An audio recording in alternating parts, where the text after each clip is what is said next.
This odyssey unwraps and contorts according to its own nonsensical desires. It would prefer to be burned instead of read. It would rather you throw yourself out into the splendor of the earth instead of seek solace within the empty pages of books and tomes.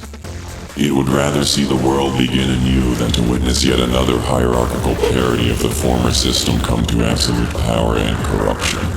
It would rather be found on the street, left in between the books at your local library, or the bus stop, or the subway, or amidst the pages of holy texts. It would rather not exist at all, and like a child, it holds you accountable for its discovery. Herein lies nothing true and nothing false. Far from requiring assurance of its own blunders, joy's mistakes make up the entirety of its limbs. It relishes in the thought of changing your mind, of manifesting confusion where there is faith, of invoking wrath where there is quiet content and self-imposed anesthesia. It looks upon you with no eyes, it sees through its own kaleidoscope.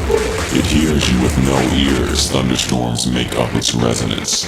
It thinks of you with no mind. Its thoughts are made up of all those things which we have left behind in the dark of the wilderness.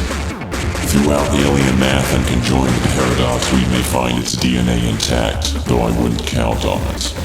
As it speaks reversed words with a sort of quantum logic, a mouth without teeth, without breath, depolarizes itself towards simplicity and appreciation of curiosity. It says that all things are divine, and that divine is but a word, the attribution thereof falling like drops of rain upon the monoliths of beauty and pleasure, of terror and disgust, above and below, within and without. It readies itself to whisper the answer to the mystery in our ears as an invisible animal prepared to attack, and when we have almost collapsed from panic, it leaves the room. Receive then from this body, this feast. Take what you want and leave what you don't. It promises no judgment nor salvation. The fire looms in the distance as we thirst, and upon arrival we are met with an island where men are clad in mud and women wear nothing. We take into ourselves totems of bizarre anatomies and ancient tales which the world has forgotten. We may be delusional, intoxicated, or close to death. The dancing of saturated colors is all abound. The clouds give way to clouds and the mountains give way to mountains. We feel alive and it scares the shit out of us. The drums begin and the heavens thunder wildly as we start to sweat and metamorphose.